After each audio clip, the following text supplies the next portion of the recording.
Hi, and welcome to week 5. Yes, we are online this week, and you'll start off by viewing this video, which will be a great way to better understand the week. Our second activity will be the social emotional learning activity. This is a new aspect of our course that will be starting this week in regards to learning more about social emotional learning.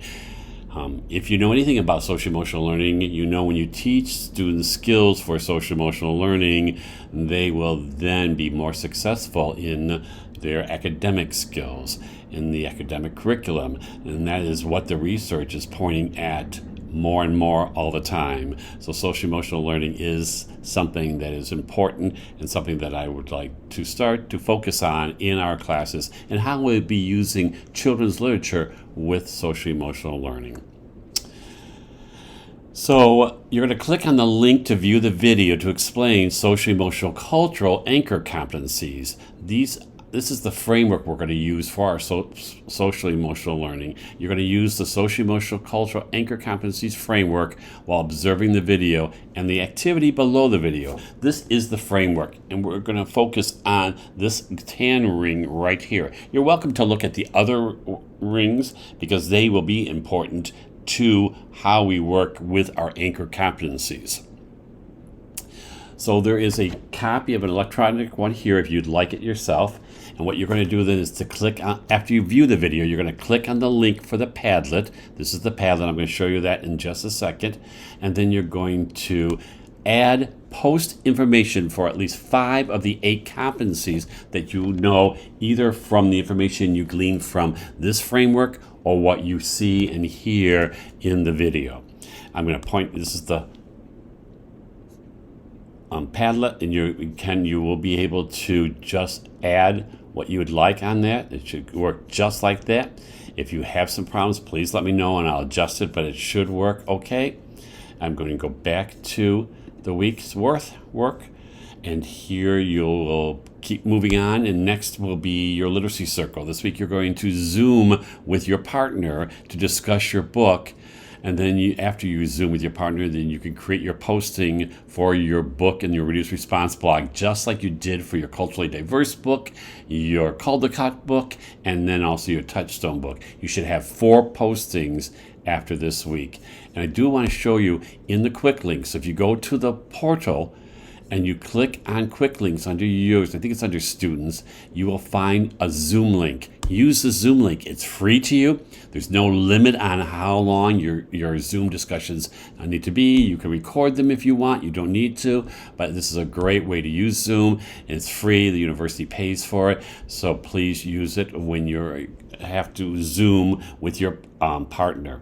We're going back to the week. You now have Zoomed with your partner. You have posted your Batchelder posting for your Reader's Response blog, and you're moving on to our topic this week, which is authenticity. It's also translation because through the Literacy Circle, you're looking at a book that has been translated from English, from another country, culture, another language, to English. All right, so then you're going to take a look at some authenticity. And this is authenticity of a book written by a cultural outsider. We talked about this a little bit last week. But after viewing the video, A Day's Work, this is a picture book called A Day's Work by Eve Bunting, you're going to respond to this question. Do you think a book written by a cultural outsider, who is Eve Bunting, can still be authentic, valid, even if it has some inaccuracies? Use example from this book to support your opinion. You may use the PowerPoint presentation information below. Post your response in a Word document in this Dropbox. This is the video, and of course, if you use this down arrow, you should be able to come up with your PowerPoint very easily. You can also download it, but you do not need to if you just use this arrow.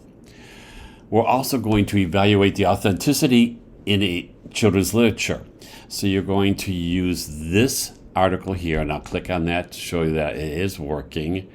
And you're going to pick some of these questions here, and you're going to respond to them in determining whether a book you have on diverse populations. So this is on your culturally diverse book that you have read with your partner, or it can be on another book that you read perhaps last week in class. You can be welcome to use that book. So you're going to either use your multicultural book from your literacy circle or literature representing diverse populations book, which you're probably going to put in your self-selected library, and you're going to respond to those simple questions to evaluate authenticity.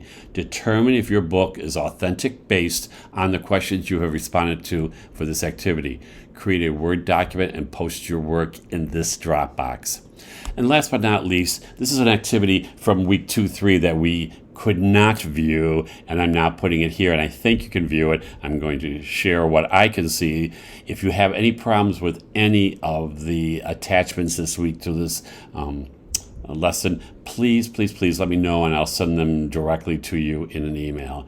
But you are to read one or both of the articles below. You're going to locate a postmodern picture book from the list provided, and that will be here at the bottom. You do not need to purchase the book. You are to use what you learned in either or both articles and apply it to a 4-point critique that you create of why or why not the book you selected is a good postmodern book. You'll need to make sure you have supported your 4 points with evidence. Please submit this work in this Dropbox.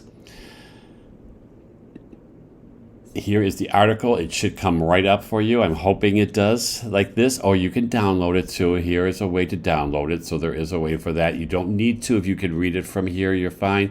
This one also looks like it works for me, so I am hoping this week these work for you, and we are all successful in completing this work as I have created and designed.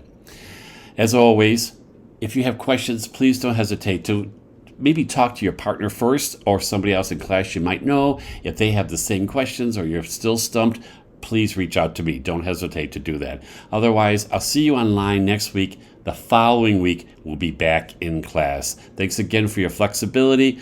I enjoy working with you, and I hope you have a great week.